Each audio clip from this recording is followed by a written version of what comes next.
साहब, मैं सबसे पहले जनाब स्पीकर आपको इस हुकूमत की जो आइनी मुद्दत है वो पूरी होने पे आपको और इस पूरे ऐवान के जो मेंबरान हैं और इस मुल्क की सियासी क़यादत को मुबारकबाद पेश करता हूँ। ये बड़े एजाज़ की बात है। साजिश हुई इस जमहूर के ख़िलाफ़ और गैर आइनी तौर पे इस असम्बली को ख़त्म किया गया था।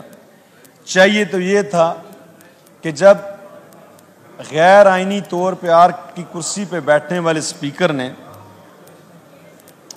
एक गलत फैसला, एक गलत रूलिंग दी और इस पार्लियामान को वज़ीर आज़म साहब ने जो एडवाइस भेजी थी और सदर साहब ने असेंबली को ख़त्म कर दिया था, उस पे आइन तोड़ने के हवाले से ये पूरा ऐवान खड़ा हो जाता। ये बड़े अफसोस की बात है कि चंद यहाँ जो हमारे जो यहाँ, मैं नाम नायात तो नहीं कहना चाहता, लेकिन कुछ लीडर्स ऐसे हैं जनाब स्पीकर कि जब गैर आइनी तौर पे असम्बली को तोड़ा गया और फिर इस ऐवान में बैठे हुए तमाम मेंबरान ने एक सियासी जदोजहद की, दोबारा बहाल हुआ, तो गैर आइनी तौर पे रूलिंग देने वाले, गैर आइनी तौर पे असम्बली तोड़ने वाले, आइन को तोड़ने वाले किसी उस किरदार के खिलाफ ये ऐवान कुछ नहीं कर सका। ये करना चाहिए था जनाब स्पीकर।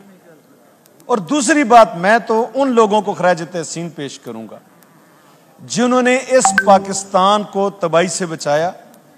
वो सारे जो पीटीआई के फॉरवर्ड ब्लॉक के मेंबरान हैं जिन्होंने एक ऐसी हुकूमत से इस मुल्क को निजात दिलवाई। अगर वो हुकूमत होती तो यह पाकिस्तान डिफॉल्ट करता। अगर वो हुकूमत होती तो इस मुल्क के अंदर खाना जंगी होती।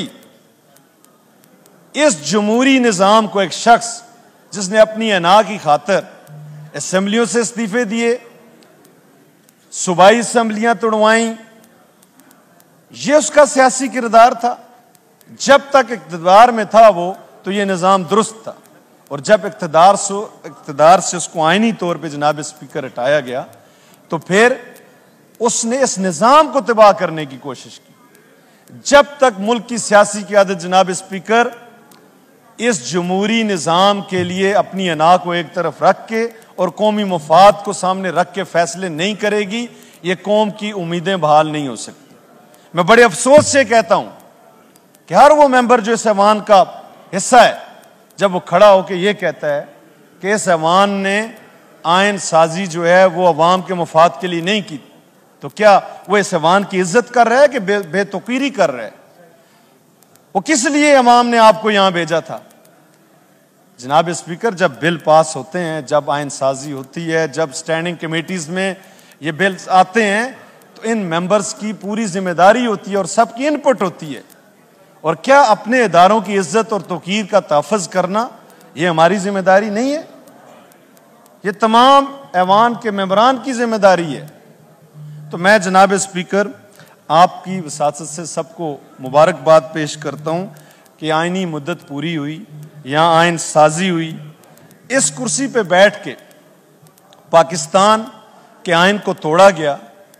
ये ज़रूर हमारी कोताही है कि हम उनको कैफरे किरदार तक नहीं पहुँचा सके। लेकिन जो मैं आज सवाल रखता हूँ उन मेंबरान के, उन लोगों के, मीडिया के उन दोस्तों के सामने जो ये कहते हैं जी कि अवाम के लिए कुछ नहीं किया गया।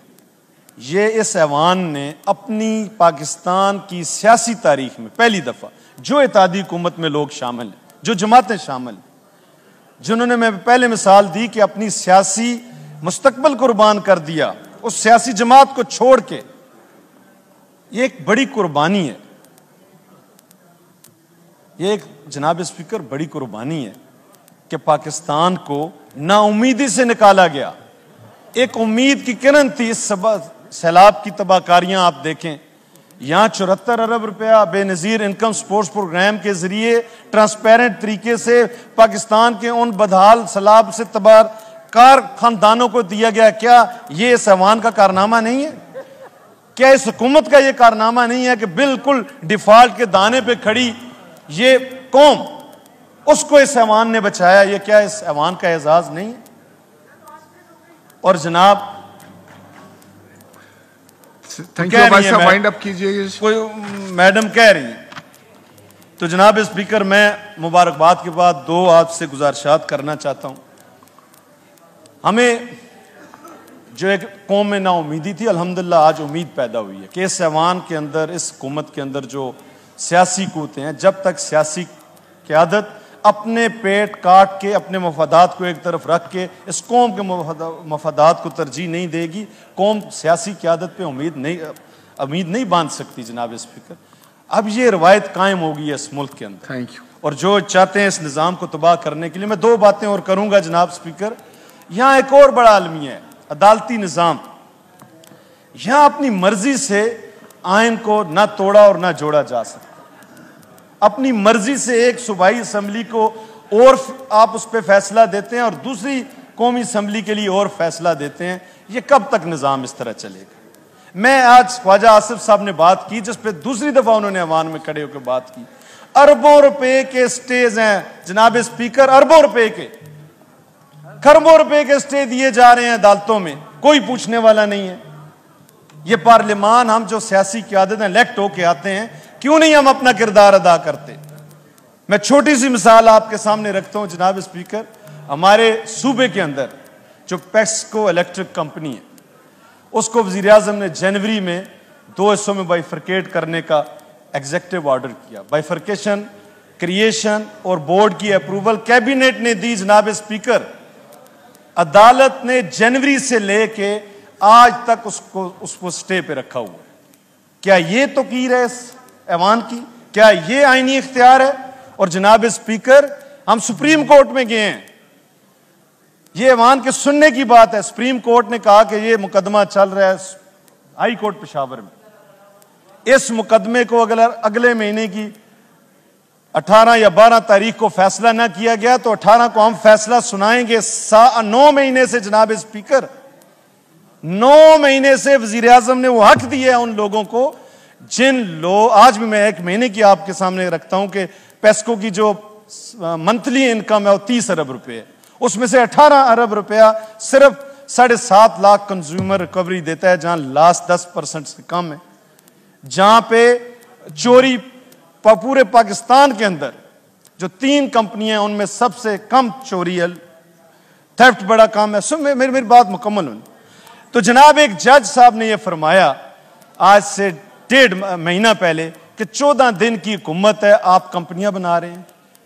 किस तरह ये आईनी तौर पे हमारे जज साहिबान वो फैसले कर रहे हैं जिनमें आइन ने उनको इजाजत नहीं दी। जनाब स्पीकर, इस ऐवान को, इस मुल्क की सियासी क़यादत को बावकार और तौकीर तब बनेगा जब किरदार भी होगा और जब हम स्टैंड भी लेंगे। मैं जनाब स्पीकर, आखिरी बात, मैं समझ रहा हूं आपको बहुत जल्दी है, खाने का भी वक्त है, मेंबरान भी हैं। मैं जी अपने विप ऑफिस का, आपके स्टाफ का शुक्रिया अदा करता हूं। और जनाब स्पीकर, आज का जो दिन है, वजीर आजम साहब ने वजीर आजम हाउस और स्टाफ के लिए 3 बोनसेस का वो किया है ऐलान। मेरी आपसे गुजारिश है कि असम्बली के तमाम मुलाजमीन को भी, जमहूरी आज मुद्दत पूरी हो रही है, एक साजिश को ख़त्म करके आप भी आज तमाम मुलाजमीन के लिए 3 बोनसेस का ऐलान भी करें। बहुत शुक्रिया।